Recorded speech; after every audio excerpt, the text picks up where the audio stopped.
Hello everybody, welcome to Bunker 9. I'm Davis, joined by Darien. Hi everybody. And today is, well, it's February. It is. So we are doing our birthday episodes Our again. birthday bonus episodes. They can be about anything we want. Yep. Today's is Darien's. It is. But DJ, who's our patron for this episode?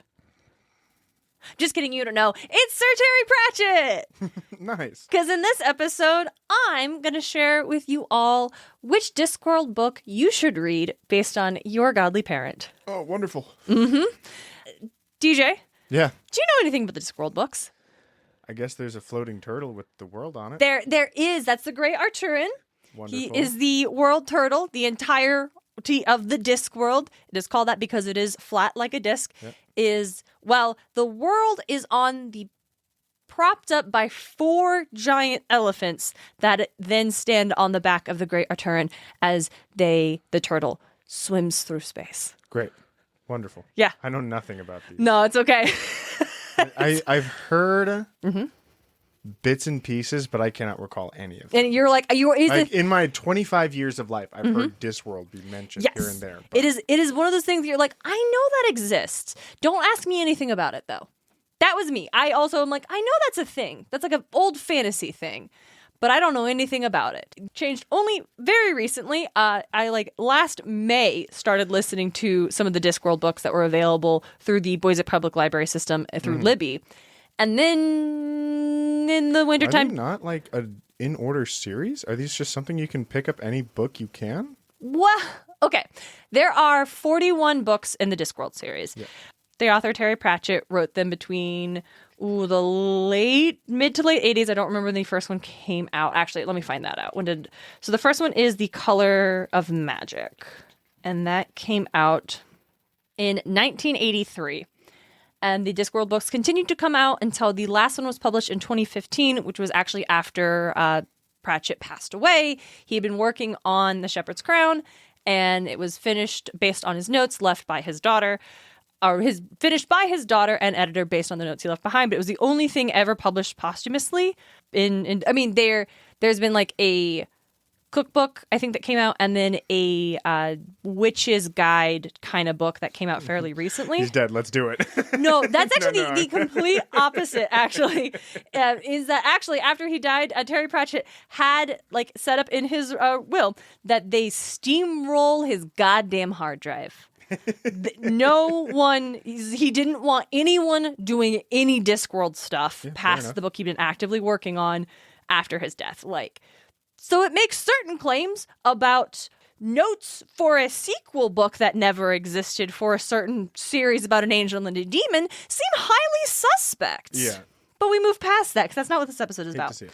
So the Discworld books, they are all set in this world, in this weird fantasy world where it initially started as a satire comic take on wizards and fantasy and stuff like that, and eventually became an incredibly earnest and joyful and passionate exploration of various themes and ideas set in this bizarre fantasy world. Great. So you can go through and just start at color. Cannot wait for its gotcha game once all the other people die and we get access to that. All these mega corporates, they get access to that. No, here's what's so weird. Here's what's so weird is the fact that Discworld is so good and it's so many things to go. And the fact that they haven't adapted a lot of Discworld stuff. There are a handful of things. There's a Hogfather movie. There's a soul music animated series. There's an animated film based off of The Amazing Maurice and His Educated Rodents. There is a movie based on The Color of Magic, which...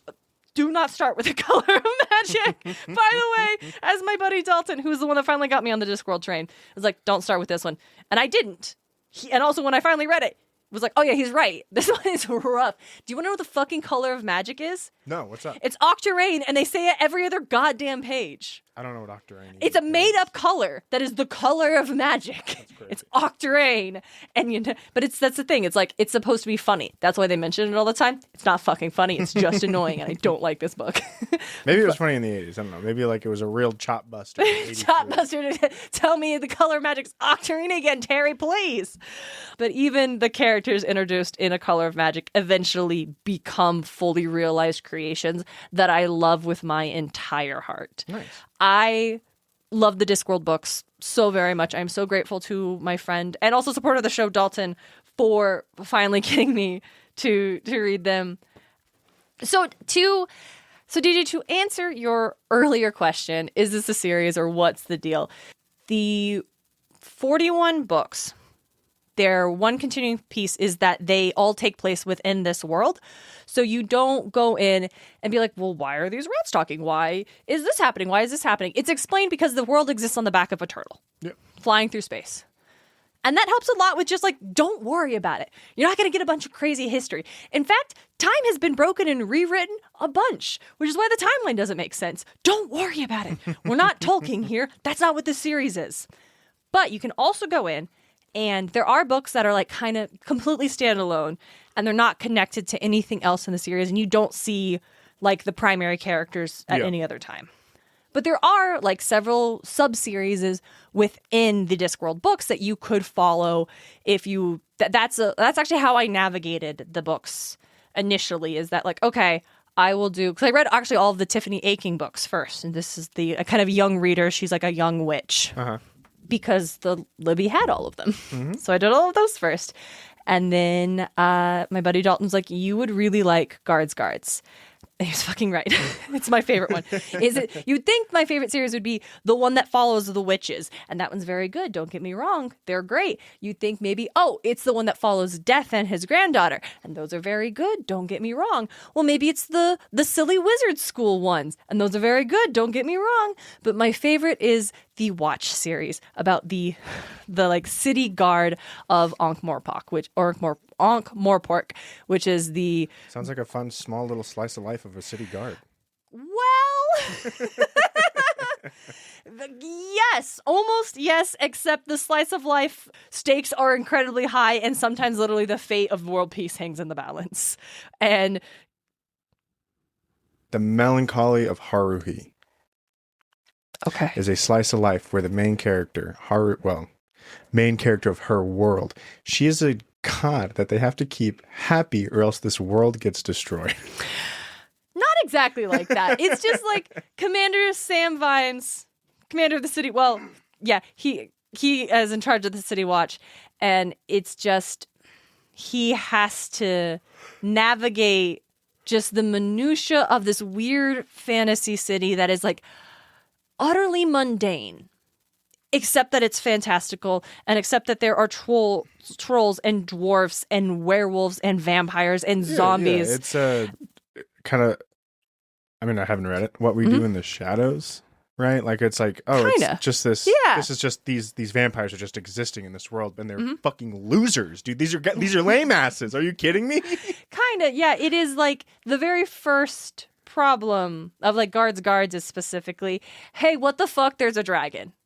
Hey, what the fuck? There's not supposed to be a dragon. Yeah, so hey, what the fuck? Dragons don't exist. How the fuck is there a dragon? Dragons do exist, but they're little swamp dragons, right? They're just kind of nuisances. This is big fuck off dragon. This is a big fuck off dragon. Yeah.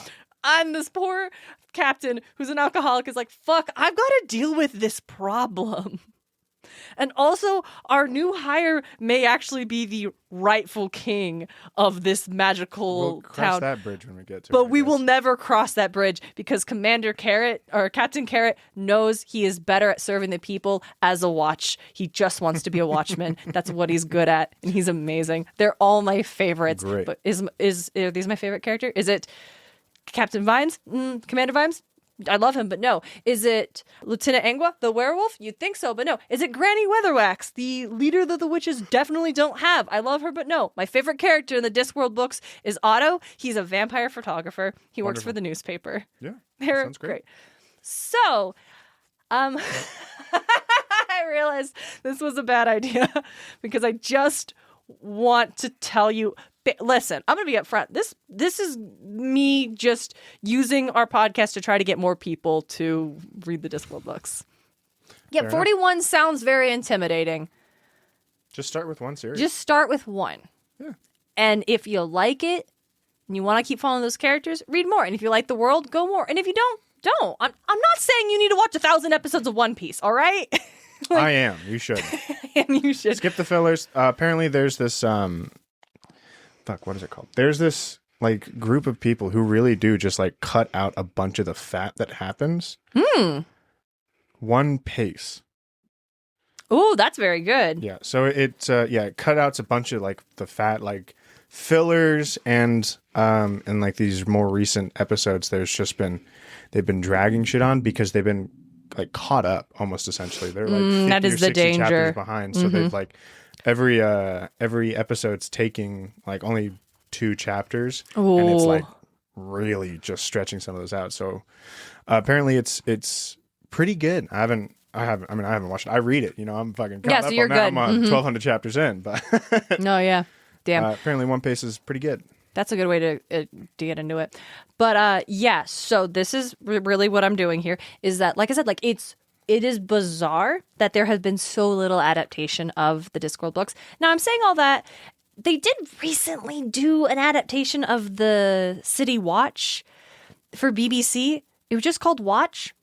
It was largely viewed as a bad show just in general and a really bad adaptation to the point where on the day the first episode premiered and the director and showrunner like did an Instagram post about it, he didn't even mention Terry Pratchett. He's like, I don't want to put this guy's name on it, dude. It's that like that's how you knew it was going to be a problem. It's that like they didn't want to even acknowledge that Terry Pratchett was the author of these books, and it's so not like it at all. Like it's like what does this have to do with why? Yeah, like why? It's like you did these. It's like I was like here are the characters, but they didn't take anything that makes the characters interesting, or they didn't like understand what it is that made it special and tried to make it like a gritty, dark, urban fantasy. And it's like that's not what this is. Much like M. Night Shyamalan's Last Airbender. Yeah, it was like the M. Night Shyamalan Last Airbender of trying to adapt a wonderful series. It is so wonderful and it is so good and I love it so much. And if I had all the money in the world, I would produce an animated adaptation of all of the Discworld books. In each sub-series would have its unique animation style, so they would all be similar, and that's what I would do. And I would hire a bunch of British writers to do it, and I would just throw money at it and make it happen. Let's see it. So the way this is going to work is that I have compiled a list of Greek gods. I have the 12 Olympians, so the original cabins, plus Hades, Hestia, and Hecate. And you'll see why I included Hecate, because I couldn't not include Hecate. It's because Hecate's your favorite. Up there. She is up there. But also there's just one book that was like, oh, I kind of have to do Hecate. Well, because you got witches. Because it's got witches, yeah. And there was one that was like so aggressively obvious. So I'm going to essentially pitch which Discworld book you should start with based on your godly parent, if it's one of these 15. And we'll start with Zeus. Yep, classic. Mm-hmm. And if you are a child of Zeus, I think you should start with small gods. Oh, I'm also going to read the back of the book description that is listed on the Discworld Emporium website. Give us your favorite character, too. Okay. After the description. Okay. Because I realize if I try to explain each book, I'm worried I'm going to go off. Like, I cannot be trusted to do concise explanations of the plots of these books. So we're going to just get the back of the book. So, small gods. In the beginning was the Word. And the Word was, hey, you! For brother, the novice is the chosen one. He wants peace and justice and brotherly love.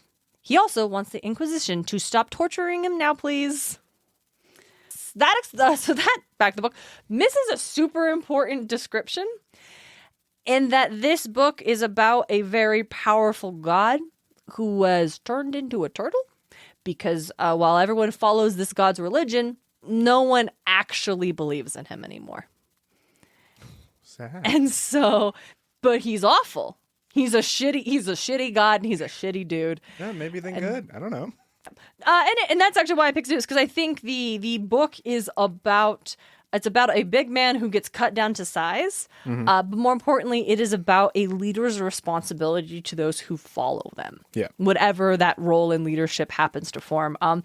But the Small Gods was one of the last ones I read, because I went through all of the main series and then I went through the standalones throughout it to fill in the blanks. And one of the last scenes made me cry. It was so beautiful and so good. And there's this moment where there's this like little god who doesn't have a lot of followers, and he's like, wait, is this like, I only have 56, is that more or less than this many? And the lesson is like, hey, if you want more, you should care about one. There's one person who cares. There's one person who believes in you, and you have to take care of them. Because they'll sing your praise and get more. Like that, but it's also like you should. Well, not because it'll get you more, but because you have a responsibility to them. And I think Zeus could really stand to listen to read this book and maybe internalize those messages. Next up, we have Poseidon. And I would like to invite you to the last continent. On the Discworld's last continent, it's hot, it's dry, very dry. There was once this one thing called wet, which no one now believes in. Practically everything that's not poisonous is venomous. But it's the best bloody place in the world, right? And it'll all die in a few days. Except, who's this hero striding across the red desert? Champion sheep shearer, horse rider, road warrior, beer drinker, a man in a hat whose luggage follows him on little legs. Yes, all this place has between itself and wind-blown doom is Rincewind, the inept wizard. He's the only hero left. Still, no worries, eh? Who is your favorite character of that last book? Oh, in the last book, it's Brother. Great. Who is this novice who has this eidetic memory and this immense belief in the religion he has been raised in, and over the course of the book learns to question it without losing faith. Mm-hmm. And is remarkable. Wonderful. My favorite character in The Last Continent is Rincewind, the inept wizard. All right. Rincewind is the main character in The Color of Magic. Okay. And so he is one that Terry Pratchett revisited much later to be like, okay, I think I can write him better now. I think I know how to make this work. And it totally does. This is essential. Here's the thing. It was really hard to pick Poseidons. Of all of the ones, like, Poseidon was the last one I figured out. Mm-hmm. And also in part because I felt like I really did need to have a Rincewind book on here. So The Last Continent, it is essentially like it said, this last continent is literally, it's Discworld, Australia. Yeah. And it's about to end. And only Rincewind can save it. And that's not good for anybody. Of course it's not. He's an inept wizard. He's an inept wizard whose luggage follows him on little legs. But I picked it because I liked the way I picked for Poseidon is identifying him as not just like ocean god, but earth shaker. Yep. These really great forces that are out of anyone's control, but are still part of the natural order of things. Yeah. Like there are great forces that are out of control, but they ultimately represent an order in and of themselves. Also, the wizards have a beach day. And it's excellent. You see the Wizard Academy in Ankh-Morpork. I'm so sorry, I can't say it. There's too many consonants. Ankh-Morpork. Okay. It is called the Unseen Academy. It's where the wizards go to school. They're all pretty useless most of the time, and they have a brief beach trip that I super love on this one. Next up, I bring you Hades, Reaper Man. Death is missing. Presumed they're gone. Which leads to the kind of chaos you always get when an important public service is withdrawn. Meanwhile, on a little farm far, far away, a tall, dark stranger is turning out to be really good with the scythe. There's a harvest to be gathered in.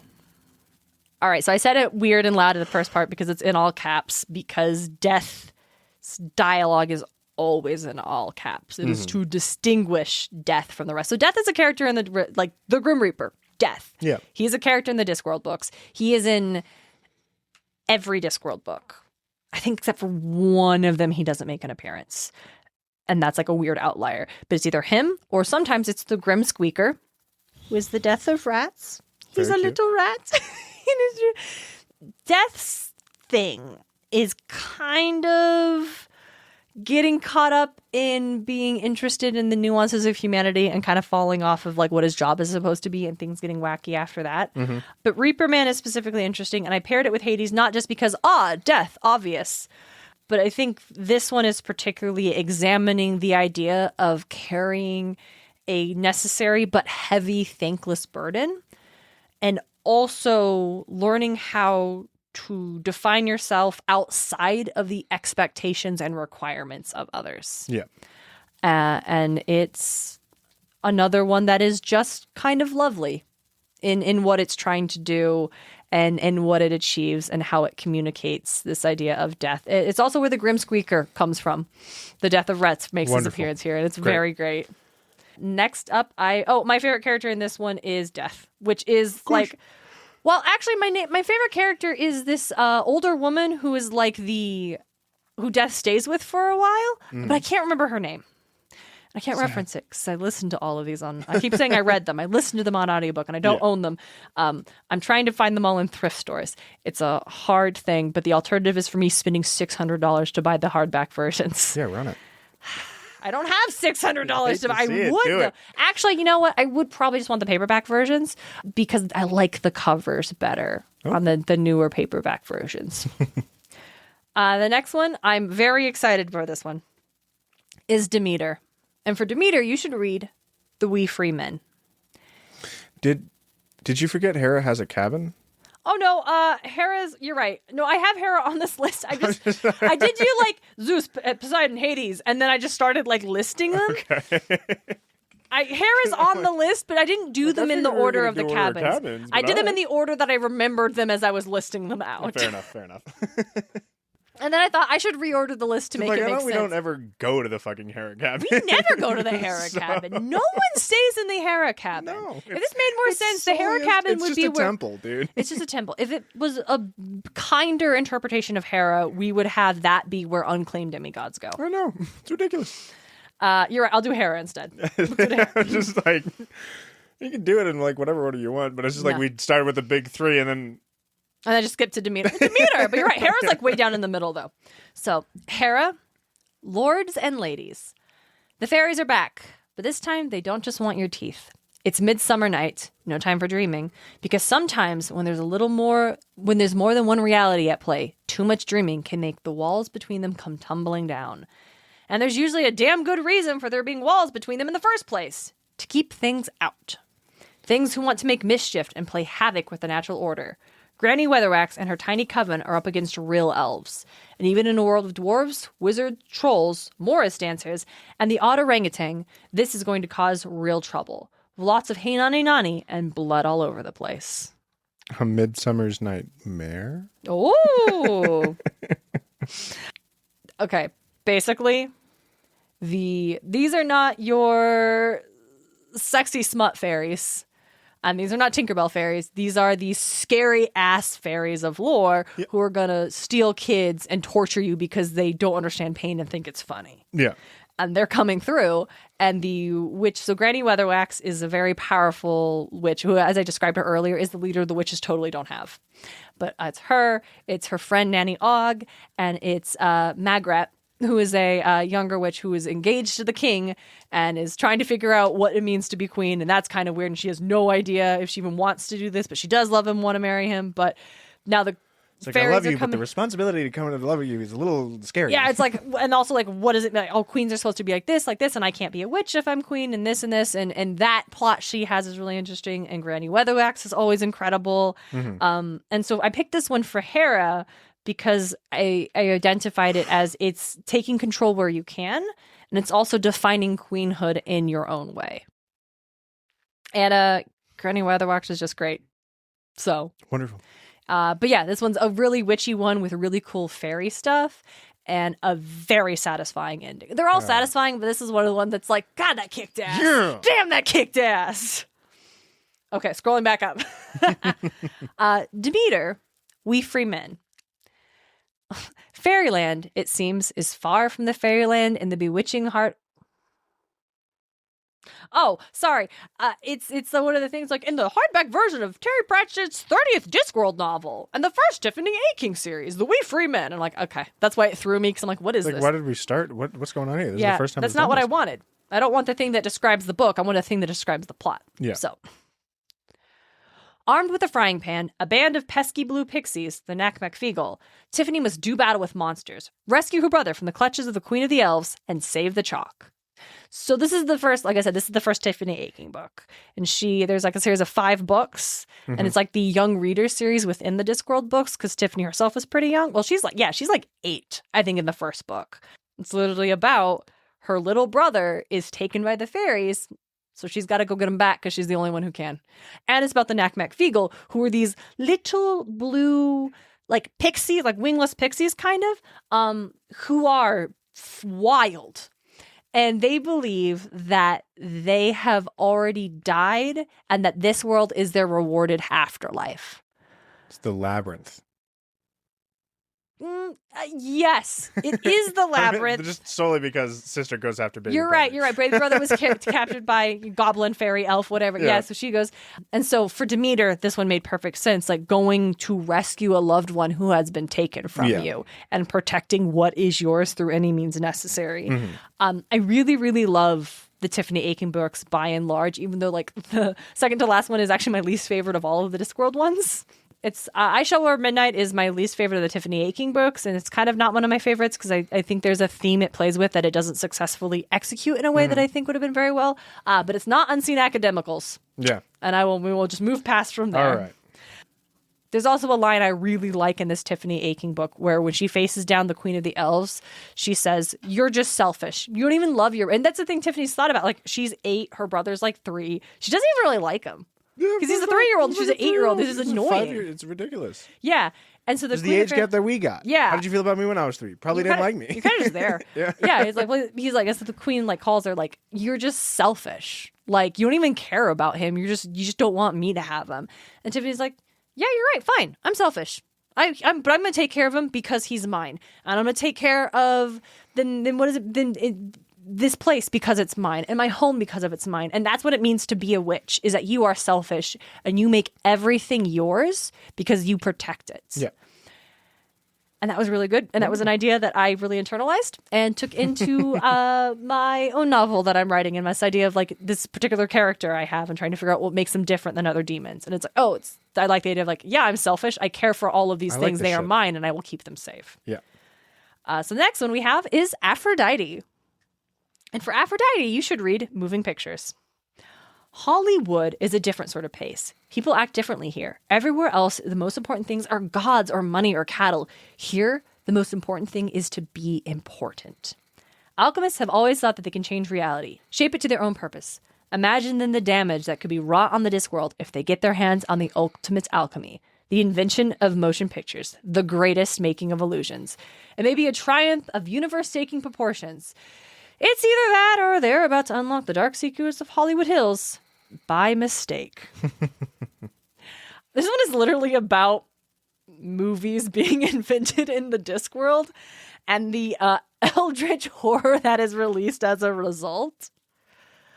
Occasionally, there are things that, like movies, that really shouldn't exist in the Discworld, and they are instead like things from our world leaking through and like bending the reality to shape what it needs to be. So the characters suddenly find themselves acting like heroes of the silver screen, and they're so possessed by this thing. And like, I don't even remember doing that, but I love doing it. And I picked it for Aphrodite because it's really about the like incredible power and influence of film, which I feel like felt very Aphrodite. It's like, what is her favorite medium? You know, it's silver screen movies. Oh, 100%. And being in love with the idea of romance, and also loving what you do so much and the fact that you exist in the point of time where you get to do it. Hell yeah. It's very cool. It's super weird. It's such a weird one. It sounds insane. This one is so weird, but it's so fun, and I like it a lot. It's about the main character is a wizard who is going to the Unseen Academy, but he never wants to graduate because as long as he doesn't actually graduate, he gets to keep living off the money his uncle left him. Because the will was like, he can't fail. If he fails, he loses it. Yeah. But if he graduates, he doesn't get any anymore, right? He now will have a job. It's just supposed to get him through school. Okay. So So is it like just an unlimited amount of money? Yeah, his uncle was super rich. But is it like where does it go after he graduates? No, this isn't the point. Because DJ, what happens is he misses the final exam because he watches a movie and is so in love with it, he walks to Hollywood to go be in the pictures. That's not even what the Uncle Money. Don't worry about DJ. That's not what it's about. That'd be what it's about for me. Like, what it's about. Like where does it go after he graduates? It doesn't matter. He goes to be in the movies, and his roommate gets to be a wizard. Ponder Stibbons. He's my favorite wizard, Wonderful. Next to Rincewind. And Arch-Chancellor Ribcully. All right. Here we have Athena. And for Athena, you should read Jingo. Neighbors? Nah. People live for ages side by side, nodding at each other amicably on their way to work, and then some trivial thing would happen and someone would be having a garden fork removed from their ear. And when the neighbors in question are the proud empires of Clatch and Ankh-Morpork, those are going to be some pretty large garden tools indeed. Of course, no one would dream of starting a war without a perfectly good reason, such as a strategic piece of old rock in the middle of nowhere. It is after every citizen's right to bear arms to defend on what they consider to be their own, even if it isn't. And even if they don't happen to have much in the way of actual weaponry. As two armies march, Commander Vines of the Ankh-Morpork City Watch faces an unpleasant foes who are out to get him. And that's just the people on his side. The enemy might be even worse. Discworld goes to war with armies of sardines, warriors, fishermen, squid, and at least one very camp follower. Who's the camp follower? I have no idea what that line means. Okay. Yeah. Yeah, sorry. I don't know what that was about. My bad. 41 bucks has no idea who the camp follower is. I don't know. Because I think this is a bad description. That last line doesn't make any sense. I just re-listened. I listened to this one. It's one of the ones I listened to twice. Because once I finished, I did all of the City Watch ones again because I love them so much. But this one, I knew Athena had to be one of the Watch books because Sam Vimes is a very Athena character. He's very smart. The books are always a mystery. There's always it's a procedural he has to solve with these bigger stakes. And so I knew I had to bet. I picked this one because, like I said, it is about a war. But specifically, the reason I picked it for Athena is because it is how to win a war before it even starts. And also having the wisdom to see the bigger picture. Because another character who plays a really big role in most of the City Watch books is the patrician of Ankh-Morpork, Lord Veterinari, who is brilliant. He's incredibly smart. He is always playing. He is out here playing 5D chess while everyone else is playing tic-tac-fucking-toe. Lord Veterinari. He's pretty active in the books in general. He is in charge. There is no king of Ankh-Morpork. Lord Veterinari fills that role. Not as a king, because he's not. But he's in charge of the city. And he is just keeping it fucking together. Trying to keep this crazy ass place together as the best he can. And so I really in Jingo, he is more active than he has been in other ones. So you could see a lot of him, and that's really fun as kind of a wisdom thing. But Sam Vimes has that as well, as trying to solve things together. But also a thing about Sam Vimes that's really great is this. He's a cop, an ACAB, for sure. But Sam Vimes would never. Is also the how to maintain order and justice in a world where the laws are not necessarily designed for that. Yeah. And everything about this war that's happening is strictly legal, but it's total bullshit. And Vimes knows this, and he's like, well, how the fuck do we solve this problem, and what do we do, and how do we fix it? And just kind of trying to figure out how do you do what's right, and how do you protect people in a world that is inherently flawed. But if you ever let yourself fully accept that fact, then you will just be as broken as everything else. And I think here's the thing about this. I think Jingo is the perfect Athena book, but if you're going to do this one, start with Guards. I just couldn't fit Guards on the list. No one is right for Guards, but if you want to do that one, just go ahead and start with Guards. Next up, I've got Hermes, going postal. Neither rain nor snow nor glom of night can stay these messengers about their duty. Moist Fun Lipwig must save the post office on pain of death. Veterinari says so.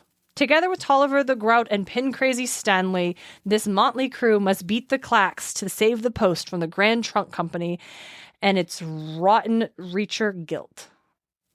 So, again, not a good description. This is a pretty poor one. And the reason I picked Hermes is for it is like, well, come on. It's the post. It's messaging. Exactly. But it's more than that. So, Moist Van Lipwig. He's, like I said, veterinaries in charge of the city. He has told this guy, you're going to fix the post office. It's a complete disarray. No one uses it anymore. They're all using the new, like, basically, don't worry about the clacks. That's not what his class is about. About that, but don't worry about the clacks right now. You got to do this. And if you don't, I'll hang you again. Because Moist Van Lipwig is a criminal. Nice. He's a con artist. Wonderful. One of his what's it called when you have a disguise identities? Okay. Was caught, accused of stealing a bunch of money, which he did, and then hung to death. And all of a sudden he wakes up in Veterinary's office and he's like, hey man, let me tell you about angels. Everybody only gets one. I want you to save my fucking post office. I need it. And so it's not just about the post, about the messenger. It's about a thief becoming messenger of the gods. Mm-hmm. And why would a thief make a good messenger of the gods? Because the fun thing we don't often get about Hermes, he's also god of thieves. Yeah. And so it's so fun. Going postal is so fun. Like, honestly, if you're like, hey, but which Discworld book should I just jump into? Honestly, Going Postal. Like, for sure, this one is so weird. It's so silly. It's such a great taste of, like, this world. Ankh-Morpork in particular, I think it really is. Moist Van Lipwig is such a charming character. And it's also so much like, he's like, truly believes he's not a good person. He's like, I'm not the worst person in the world, but like, I haven't done a lot of nice things. But everyone's just trying to get one up on everybody else and like, whatever. But he's like, but what if I convince everybody I am? And what if I just keep acting like I am? And maybe eventually that'll just be true and I will get to be a good person. Fun. I also really like Moist Van Lipwig. He is a good character as well. He's also up there on my list of favorites. Nice. But yeah, this, I think, when I realized, this book was Terry Pratchett trying to examine why would a god of thieves also make a good messenger god, and doing that marvelously. Nice. So, that's awesome.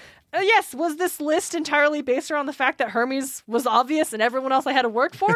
Yeah, whatever. Moving on. For Aries... Sometimes it happens. Yep. For Aries, you're going to want to read The Last Hero. Dalton, go ahead and check the show notes to see where you should skip to. This is the one Discworld book Dalton hasn't read yet because it's not in print anywhere. It's a very weird printing copy of it. Like, you can't even get this in the hard version. You have to buy a special edition of this. Go listen to this, dude. Like, what the hell? Well, Dalton doesn't do audiobooks. Why? That's because not everybody does, and that's okay. It's ridiculous. Leave him alone. No. Cohen can remember when a hero I'll didn't... break more of your figures. You never broken a figure. Stop I'll do it. Cohen can remember when a hero didn't always have to worry about fences and lawyers and civilization, and when people didn't tell you off for killing dragons. But he can't always remember these days where he put his teeth. So now, with his ancient sword and his new walking stick and his old friends, and they're very old friends, Cohen the Barbarian is going on one final quest. He's going to climb the highest mountain in the Discworld and meet his gods. The last hero in the world is going to return what the first hero stole, with a vengeance. That'll mean the end of the world if no one stops him in time.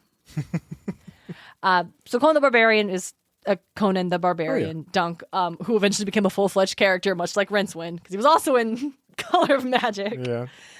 This book is super fun because it's a lot of characters who have never interacted before, all interacting for this one. And it's pretty neat. So yeah, Cohen and his friends are going to go return fire to the gods in the form of a big-ass fuck-off firework, where they're going to the highest mountain where the gods live, and they're just going to blow it the fuck up. But it's right in the middle of the Discworld, and if they do that, it'll destroy the whole world because of where the center of magic is located. They don't know that. They're not trying to do that. They're just trying to go out in a blaze of glory. And so you've got this old... And I picked this for Aries because it is centered around this like old historic idea of like a hero, like these barbarian, battle-hungry monsters, or like this is what a hero was in these old tales, right? But then you get to these newer stories where it's not. A hero is not someone who just goes on a pillaging, rampaging murder spree. Yeah. A hero is someone like Commander Carrot, who could be king and chooses to be a city watch because that is the best way to serve his people. Yeah. And seeing what that looks like is just, it's very good. But for Aries specifically, it's like, listen, time may change, but bold action is always remembered. Next up is Hephaestus for Thief of Time. Jeremy Clarkson is an ambitious and talented clockmaker, but his new commission threatens to stop time and everything else with it. Thankfully, under the tutelage of Lu Zi the Sweeper, with his eye on the clock, new apprentice history monk Lob Sang is determined to ensure the future is present. So, DJ, based on that description, what's this book about? I got so lost in names. Yeah. Of the descriptions I've read you so far, this may be the worst one. Because you know what it doesn't mention? This is one of the death books. This is the last death book. Okay. And this is a death and his granddaughter, Susan, who, yes, Death has a granddaughter. Don't worry about it. They have to stop the end of the world. Wonderful. Pretty par for the course. Because this clockmaker has been commissioned to make the most perfect clock that, if he succeeds, will literally capture time itself. Oh. And it'll freeze everything and destroy everything. And I picked this for Hephaestus because... Well, making a perfect thing. But also you have these figures who are the antagonists, who one of them ends up becoming more human and turns against the others because, hey, being human's kind of great. And Death rides with the horsemen of the apocalypse, who also are not interested in letting the world in. Because, hey, being among humans is kind of great. Inside, my buddy Dalton pointed out that he thinks that maybe the horsemen appearing in Thief of Time kind of feels like Pratchett revisiting the idea of riding the horsemen like he did for Good Omens. Mm-hmm. But in a way that's so much more satisfying than one in Good Omens. Oh, nice. Yeah. And it is, this one is really fun. And it is very much about like the power of a skilled craftsman, but also the importance of remaining connected to your humanity in the art you do and what you create. All right. For Dionysus, I present Witches Abroad. Great. And I know which were Dionysus. Let me explain. Well, they're going abroad to party. Yeah. This one contains the best party you've ever seen in the Discworld. It seemed like an easy job. After all, how difficult could it be to make sure that a servant girl doesn't marry a prince?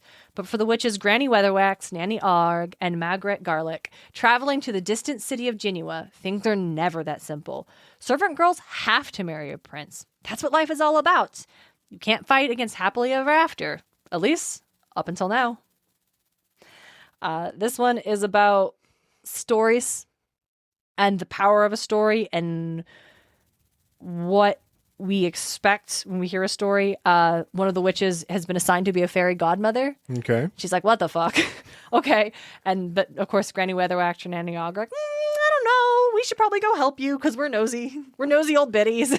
Yeah, we got nothing better to do. Well, they're insistent that they wouldn't go if they knew they had to go, but they were told not to go, so now they're gonna go. They have plenty of better things they can be doing. They're very important women in their communities, but they're gonna do this because they were told not to. Yeah. And so they go to this fairy tale land where everything is shady as hell, and there's the fairy godmother who's making everyone live out these stories for peace and order, and it's terrifying. Okay. And it's so good. Oh. When we did the episode, the Twisted Tales episode on reflection, and I told you how I didn't really like how Mulan's reflection, those scenes of her looking in the mirror ended. And she's like, well, you should pick the right one, the real one. And I didn't like how that scene went because I thought it would be she would look at herself and say this one. That's what happens in Witches Abroad, is that exact thing, and it's very good. But it's really called Witches Abroad because the witches go abroad and they do a lot of drinking, and because they're on vacation and they travel, and it's funny. So it's about travel. And again, Dionysus does a lot of travel. We didn't really get into that in our Dionysus episode, but of all the gods, this dude has been places. Yeah, it's about drinking, and it has the most amazing party in any of the Discworld books. This fantastic Mardi Gras masquerade party. Because Genua's like fairy tale Louisiana. Yeah. It's so fun. It's fairy tale New Orleans specifically. It's so fun. That's actually the first Discworld book that I read, is Witches Abroad. Because I was like, okay, well, here's one that's about witches and fairy tales. And I bet... So that, for me, was a really great entry point, even though it's like in the middle of the fucking Witches series. But it was excellent. For Artemis, I would like to recommend Monstrous Regiment. Blessed are the cheesemongers. Polly Perks is the unlikely new recruit of the Ins and Outs, an ancient regiment of the war-torn Borgravia, led by the unassailable Sergeant Jackram. In a desperate search to find her brother, she must wear the trousers and the socks. Okay. My buddy Dalton pitched this one to me as Terry Pratchett does Mulan. And it's Terry Pratchett does Mulan. It is Polly has to disguise herself as a boy because women are not allowed to be soldiers. So the sock is part of her disguise in the trousers. Okay. And it is, I picked it for Artemis. Artemis was another kind of tough one, but I picked it for Artemis because it's about like pushing against rigid systems of gender, but also recognizing that one gender is not inherently immune to the like bad habits of the other. Yeah. Right? Like, I feel like sometimes with Artemis, it's like, oh, well, you know, hashtag feminism, hashtag girl boss, right? And just like, if we were just away and only with women, we wouldn't have these problems in the world. And it's like, that's not inherently true because women are also human. Yeah. And though there are different things and different societal stuff that comes with that and all this other stuff, like there is still the fact that we are human and we are fallible to human things. Yeah. So, and the book plays with that. It explores the regiment is full of like other like human soldiers, but also there's a troll, there's a vampire, and there's an Igor. Yes, Igor is just a species in the Discworld, and they're great. And it's fun and just following Polly and what she is going through and how she is trying to like just find her brother who is lost at war, might be dead. She doesn't know, but she's got to go get her brother back because someone has to run the family tavern and she's not allowed to inherit it. So they got to go get her brother back so they can keep the goddamn tavern. And what that becomes and how this like little tiny country of Borgravia becomes such a bigger part of the Discworld's like world.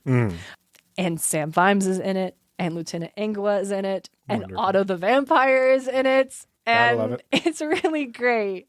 So Monsters, that's another one I went ahead and read twice because I love it that much. But Monsters Regiment for Artemis, I think was a good one. Next, I would like to tell you, Children of Apollo, you're going to really love soul music.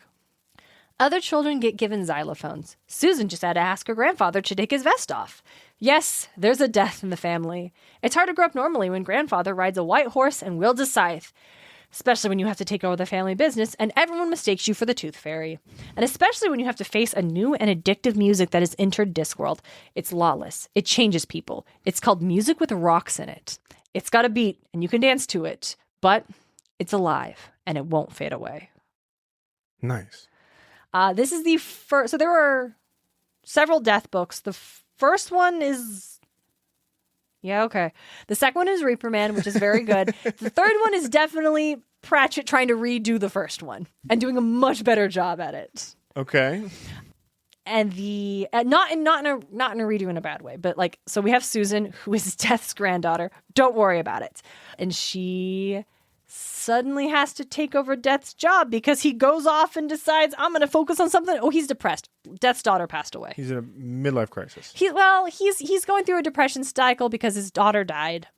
And he obviously had to be the one to take them when they died. And that's really hard. So he's depressed, but someone has to be Death. And now I guess it's Susan. And also there's rock music in the Discworld now. Wonderful. And these things are just happening at the same time. They don't have anything to do with each other, but they are happening at the same time. And Apollo was a perfect pick for this, not just because, music, but because it follows this character called Bud, who is...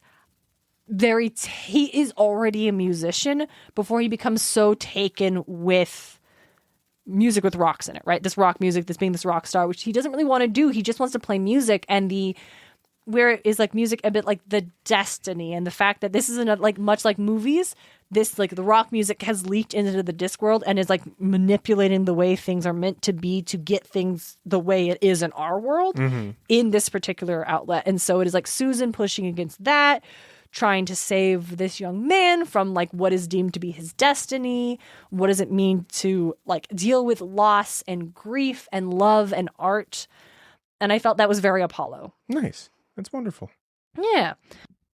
I would like to now present why I absolutely needed to include Hecate on this list. And it is for weird sisters. Things like crowns had a troublesome effect on clever folks. It was best to leave all the reigning to the kind of people whose eyebrows met in the middle. 3 witches gathered on a lonely heath, a king cruelly murdered, his throne usurped by an ambitious cousin, a child heir, and the crown of the kingdom, both missing. Witches don't have these kind of dynastic problems. In fact, they don't have leaders. Granny Weatherwack was the most highly regarded of the leaders they didn't have. But even she found that meddling in royal politics was a lot more complicated than a certain playwrights would lead you to believe, particularly when the blood on your hands just won't wash off and you're facing a future with knives in it. This is the second witch's book. Well, first witch's book. It's not the first. Granny Weatherwax appears in the 3rd book of the Discworld series, which is called Equal Rights, and it is about the first girl wizard, who is not Granny Weatherwax. She is a witch, but she appears in that, and that's very interesting. But this is the first one that is like focused on the witches. Yeah, and it is literally about these 3 witches who all of a sudden they are like given this orphaned baby prince to try to take care of, and they're like, we can't fucking take care of him. We got to find him somewhere to just live and be safe for a while. And then the cousin who has taken over sucks and is absolutely like trying to fuck with the witches, but they can't just go kill him because that would not, the witches can't do that. So the reason I picked this for Hecate isn't just because, it's about witches. It is about witches being the most witchy in order to save their community. Nice. It's wonderful. So fun. It's so fun. Sounds like a blast. It is a blast. Weird Sisters is fun. It's got a fucking Macbeth plot. It's got Macbeth. It's got Hamlet in it. It's so. Then this poor prince doesn't know he's a prince. Does just want to be an actor. Great. His family has just moved to Ankh-Morpork, and they're gonna build the Disc Theater because it's not a globe. Yeah. Because it's Discworld. Yeah. It's so funny. Okay. And I would like to finish off with Hestia. And for Hestia, I recommend Hogfather. It's the night before Hogwatch, and it's too quiet. Where's the big jolly fat man? There are those who believe and those who don't. But either way, it's not right to find death creeping down chimneys and trying to say ho, ho, ho. Superstition makes things work on Discworld, and undermining it can have consequences. Particularly the last night of the year when time is turning. Susan, the Gothic governess, has got to sort everything out by morning. Otherwise, there won't be a morning. Ever again. 4 out of the 5 death books ended up on this list. They were just aggressively applicable to Greek deities, weirdly. Hogfather is essentially the Grim Reaper has to be Santa Claus. Great. There's a movie adaptation of it that is so good. Oh, wonderful. I was going to ask you about it. Yeah, that was super good. It's really fun. Susan's really comes into her own in this one, and it's great. But the reason I think it fits with Hestia is because the reason all of this is happening, the reason Death is doing what he's doing, the reason all of this is and I'm trying so desperately not to give away big plot twists and spoilers because I find the Discworld books so delightful because you never really know what's going to happen next or why things are happening or when the big picture finally comes into focus. It's so beautiful. And I don't want to take that from anybody. I want you to be able to experience that if you choose to. I imagine it has something to do with the meaning of home. Well, not home in particular. It's more of Hestia is the goddess of home and hearth. Yep. But home and hearth are not the same thing as house and a fireplace. Yeah. They have intrinsic values based on belief. And so what Hogfather is all about is those immeasurable, intangible, invaluable beliefs that are what make us human. Mm-hmm. And how they are so important and worth fighting for. Great. It's cute. And yeah. And also it's the coziest one, I think. Nice. It also, and okay, minor, not spoiler, but plot beat. If you don't want to hear anything, go ahead and let's skip like 90 seconds. Did you know the story of the Little Matchstick Girl? Vaguely.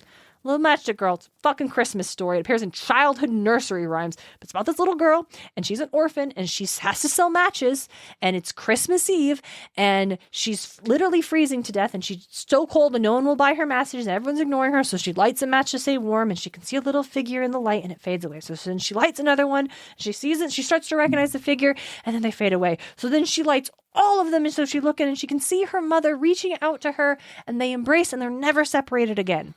The next morning, her frozen body is found in front of the church. Yeah.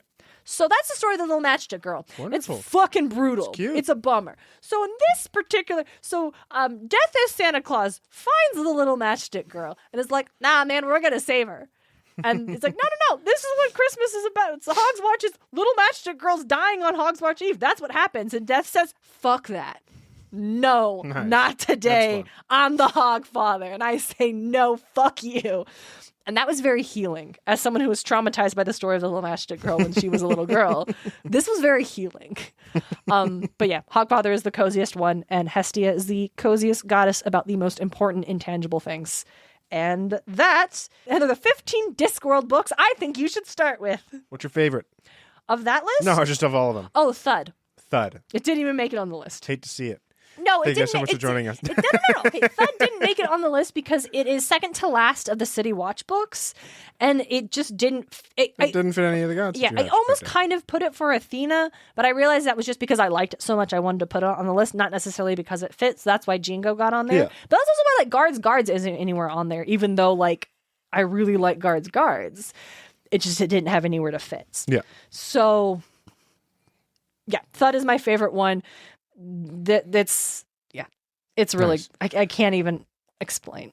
It's just a wonderful series. It's another City Watch one. It's about Sam Vimes trying to stop a war between the dwarves and the trolls from breaking out and tearing his city apart in the most interesting way. Because it's always so interesting. It's always so good. And the idea of the really real fear and threat that the truth of history can pose for those who want to keep a status quo in balance. Yeah. It kicks ass. Nice. So that one's my favorite one. It's not on this list, and if you want to read that one, you should read Guards first. Thank you guys so much for joining us. Thank you so much for indulging me. This was almost me talking about the Adventure Zone graphic novels, but I figured I'd save that one for until the last one comes out. Yeah. So next year's Darien February birthday one, prepare for the Adventure Zone graphic novels. If you think I sounded unhinged, wow, we recorded for over an hour. Yeah, I did not think this episode would last that long. Well, I mean, originally your thoughts were to just do the blurb, or the god, the blurb, and then I added the favorite character, and then you started with here's why I like this book so much. Yeah, I was Here's what this book's all about a little bit. I was going to not do that, and I messed up. Anyway, yeah, they're great. I just think more people should get to experience them and not just because I like them, because I think they're truly special. And it is probably a good thing that I didn't discover them when I was in middle school or high school, because I was already kind of weird and insufferable. I can't imagine the version of Darien that was obsessed with this 41 disc British sci-fi fantasy. That got fucking nothing, Darien. Yeah, weirdly, it's so... I got about the same amount as Percy Jackson has, effectively, but Percy Jackson's way more in the zeitgeist for whatever reason. That never was really but also it's way bigger in the UK. Or way bigger. Also in Australia. Fucking huge in Australia. Outstanding. The Discworld conventions in Australia were massive. And then honestly, it was the publisher's fault. The Penguin House covers suck. I didn't read Monstrous Regiment, even though it was on Libby, because I hated the cover so much. It just pushed me away so much. And it took my buddy being like, no, it's Terry Pratchett does Mulan. For him to be like, oh. So, yeah. Hey. Covers matter. We say don't judge a book by its cover, but that counts to people, dude. Yeah, and it's a bad idiom. The point of a cover is to judge it. Be like, oh, this looks interesting. It's supposed to be fucking eye-catching. You pick it because the cover got your attention. Yeah. The back seemed interesting, and the content has to carry you through. Yeah, but the cover's step one. The cover's got to get you to pick up the book to look at the back. Exactly. And if you don't like the covers, I'm not going to do that. Yeah. So don't judge. Listen, if you find the Penguin book covers, don't judge the Discworld books by those covers. But for real, you should go on the Discworld Emporium. I'll put a link. Oh, you know what I'm actually going to do? If you're like, well, that sounds cool, but none of those books, I don't know which one to start with. I'm going to go ahead and put a link to the quiz from the Discworld Emporium website. This is the official Discworld website. And this About quiz, which one to start with? Yes, there's literally a quiz that you can take that'll tell you which one to start with. So it's like, what do you like to read? Yeah, shit like that. What right? kind of thing do you want a series? You into this? Like, yeah, it does it. It said I should start with Weird Sisters. And I was like, you know what? Yeah, if I started with Weird Sisters, that was good. It said my friend Lucy should start with Going Postal. So I immediately bought her the audiobook for Going Postal. She hasn't read it yet, but when she does, I know she's going to like it. Yeah. Oh, she's going to like it. Wonderful. DJ, I think Going Postal is what I would think you would probably. like the most. It sounded great. You'd like Moist von Lipwig. Sounded great. He sounded fun. He's super fun. All right. Okay, I'm going to leave now. Hey, thank you so much for indulging me. It's my birthday. Yep. But also thank you so much for all your support for the show. It means the world to us. We love it. We're on hiatus right now. We're on hiatus, preparing to get into the Egyptian stuff. So I need a bit of a... Ooh. Yep. But we'll do it. Big It'll undertaking. be great. It's going to be fun. Thank you guys so much for joining us. And until next time, take care. Bye.